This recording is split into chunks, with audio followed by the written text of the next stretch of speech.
Guys, I'm just here to give a brief of how the situation is in Zimbabwe. I know as much as South Africa, it might not be relevant to give this update here. It's just because I've seen some weird comments whereby people are saying this situation of people being killed in Zimbabwe should be blamed on the opposition leader Nelson Chamisa, that he incited people to go in the streets whilst he's in hiding heaven. The man is needed. People in Zimbabwe, the army, the whole concept is to bring him in the street and then they kill him as well. Okay, that is an unconfirmed problem. Why he's not coming out right now? The main issue that happened in Zimbabwe when people were being killed today is because it's not because Nelson Chamisa, the opposition leader, incited violence, or whoever in the MDC incited violence. It's just people who are tired. We have stayed in South Africa, and we know our stay in South Africa, South Africans are not comfortable with it. And when we see South Africans commenting, saying that the MDC leader incited violence, then we get disgusted. Why do we get disgusted? We get disgusted because at the end of the day, whenever we go and we vote for the leader that we want, South Africa thinks we voted for the government that is already in power, that has failed us. But what I'm saying today, with the situation which ended up killing more than 8 people in Zimbabwe, it's not because of the opposition. It's because of the people that are fed up. It's because of the people that don't have jobs. It's because of the people who are worried about the future. Right now, people are here. They are blaming the MDC. MDC, they've won this. Guys, I want you to be mathematical smart right now. In a constituency where there is 20,000 registered voters, they will say ZANU-PF have got 15,000 voters who have voted for them. MDC has got 10,000 voters who have voted for them. And then there's other people from different political parties that have been voted. But they are saying in that constituency only 20,000 people registered. So let's do the math. If MDC had 10,000 and ZANU-PF had 15,000, 15,000 plus 10,000, what's the correct number? That's 25,000. How can it be 25,000 people who have voted when there is 20,000 people in the constituency, and some people have been turned back? If anyone can answer that maths for me, then you tell me the reason why people should be blamed on Chamisa.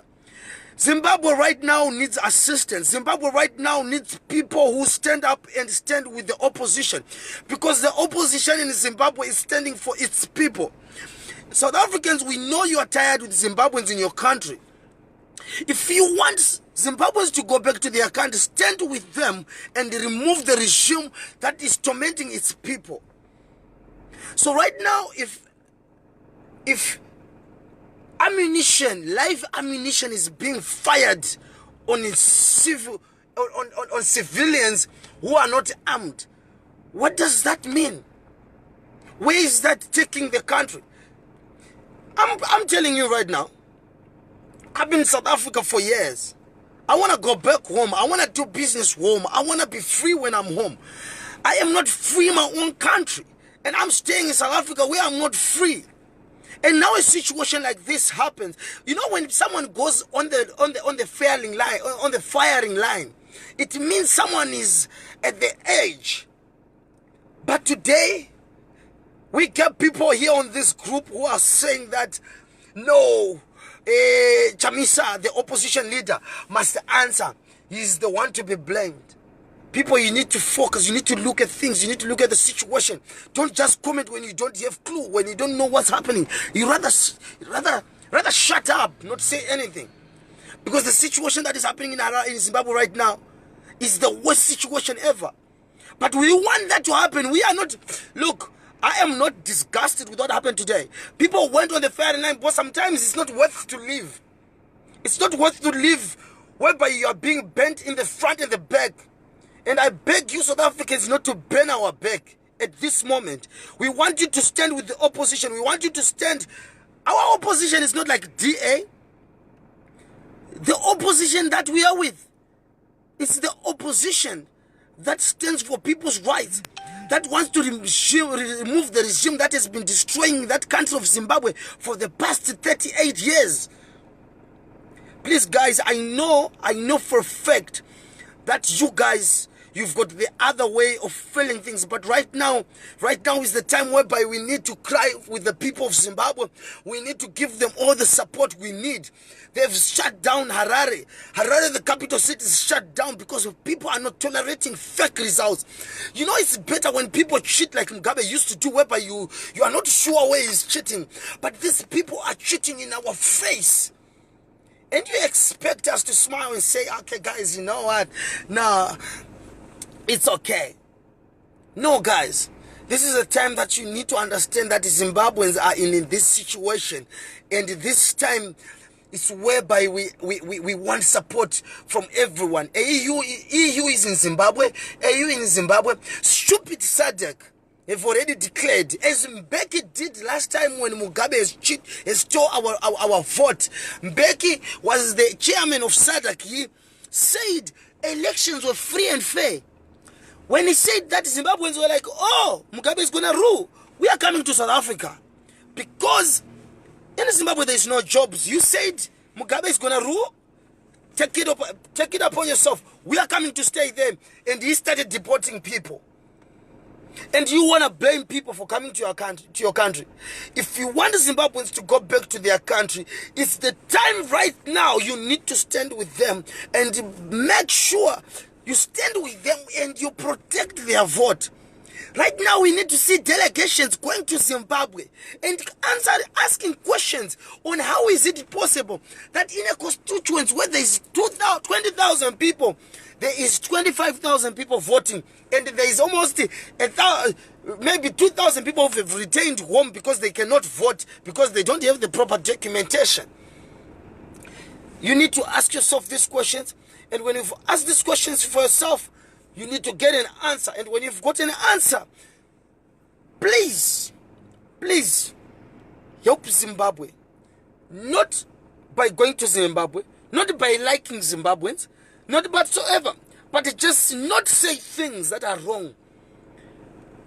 MDC did not incite violence, but Zimbabweans, including myself, what happened today? We are not being apologetic. Mnangagwa is used to kill people. He slaughtered the Ndebele people in Matebele land. And now he wants to put that on Mugabe alone. No, Mugabe was with Mnangagwa, the person who was advising Mugabe. More than anyone else, it's Mnangagwa, who was the current president of Zimbabwe, who took Mugabe out of power. That Mnangagwa, the crocodile, is the worst enemy of the people of Zimbabwe. He cannot be the president of Zimbabwe, and that's what the people of Zimbabwe are saying, that we cannot be ruled by Mnangagwa. By any means, any chance, Mnangagwa cannot be the leader of Zimbabwe. So what I'm saying right now, fellow South Africans, please, don't say things that happened where you were not there. Rather keep quiet if you've got nothing to comment. But if you've got something to say, please stand with the people of Zimbabwe. Stand with the MDC Alliance. And make sure, if you know, right now, I'm looking for a statement from our neighboring country. The powerhouse